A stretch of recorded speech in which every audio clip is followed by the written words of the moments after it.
ഈ ലോക്സഭാ തെരഞ്ഞെടുപ്പിനെ സംബന്ധിച്ച് ഒരുപക്ഷെ തെരഞ്ഞെടുപ്പിന്റെ പ്രചരണ പ്രവർത്തനങ്ങളുടെ ഘട്ടത്തിൽ തന്നെ വളരെ വ്യക്തമായിട്ടുള്ള സൂചനകളുണ്ടായിരുന്ന ഒരു തെരഞ്ഞെടുപ്പാണ് ഇപ്പോൾ കഴിഞ്ഞത്.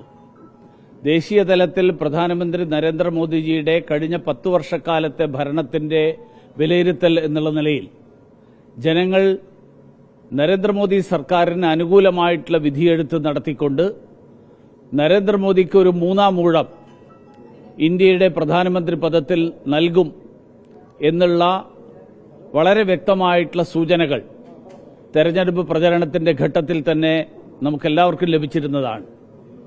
അതോടൊപ്പം കേരളത്തെ സംബന്ധിച്ചിടത്തോളം കേരളത്തിൽ കഴിഞ്ഞ നിരവധി വർഷങ്ങളായിട്ട് മാറി മാറി ഭരിച്ചുകൊണ്ടിരിക്കുന്ന ഈ 2 മുന്നണികൾക്കും എതിരായിട്ടുള്ള ഒരു ജനാഭിപ്രായം ഈ കഴിഞ്ഞ 8 വർഷമായിട്ട് സംസ്ഥാനത്ത് ഭരണം നടത്തിക്കൊണ്ടിരിക്കുന്ന ഇടതുപക്ഷ മുന്നണിയുടെ നേതൃത്വത്തിൽ CPMന്റെ നേതൃത്വത്തിലുള്ള ഭരണത്തിനെതിരായിട്ടുള്ള ജനവികാരം, ആ ജനവികാരം ഈ തെരഞ്ഞെടുപ്പിൽ പ്രതിഫലിക്കും. അതിൽ ഇന്ത്യ സഖ്യത്തിന്റെ ഭാഗമായിട്ടുള്ള കോൺഗ്രസിന് വോട്ട് ചെയ്യുന്നതിന് പകരം ദേശീയ ജനാധിപത്യ സഖ്യത്തിനും ഭാരതീയ ജനതാ പാർട്ടിക്കും അനുകൂലമായിട്ട് കേരളത്തിലെ ജനങ്ങൾ വിധിയെഴുതും എന്നുള്ളതായിരുന്നു ഞങ്ങൾ ഈ തെരഞ്ഞെടുപ്പിന്റെ തുടക്കം മുതൽ പറഞ്ഞിരുന്നത്. നിങ്ങളെല്ലാവരും നടത്തിയിട്ടുള്ള സർവേകളിൽ ആ സർവേകൾ ഞങ്ങൾ പറഞ്ഞിരുന്ന വിലയിരുത്തലുകളെ ശരിവെക്കുന്ന തരത്തിലാണ് ആ സർവേ ഫലങ്ങൾ വരുന്നത് എന്നുള്ളത് തീർച്ചയായിട്ടും ഞങ്ങൾ മുന്നോട്ട് വെച്ച ആശയങ്ങൾ ശരിയാണ്, വാദങ്ങൾ ശരിയായിരുന്നു എന്ന് വ്യക്തമാക്കുന്നതാണ്.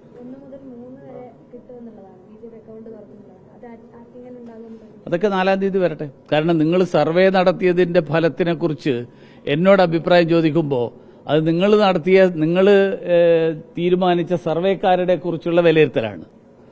ജനങ്ങളുടെ വിലയിരുത്തൽ ജനങ്ങൾ രേഖപ്പെടുത്തി കഴിഞ്ഞു. 4-ാം തീയതി വോട്ടെണ്ണൽ നടക്കുമ്പോൾ അറിയാം.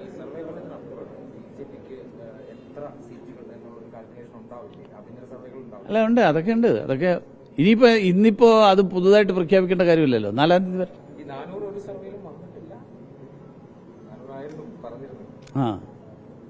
അതുകൊണ്ട് നമുക്ക് നോക്കാം. 4-ാം തീയതി വരട്ടെ.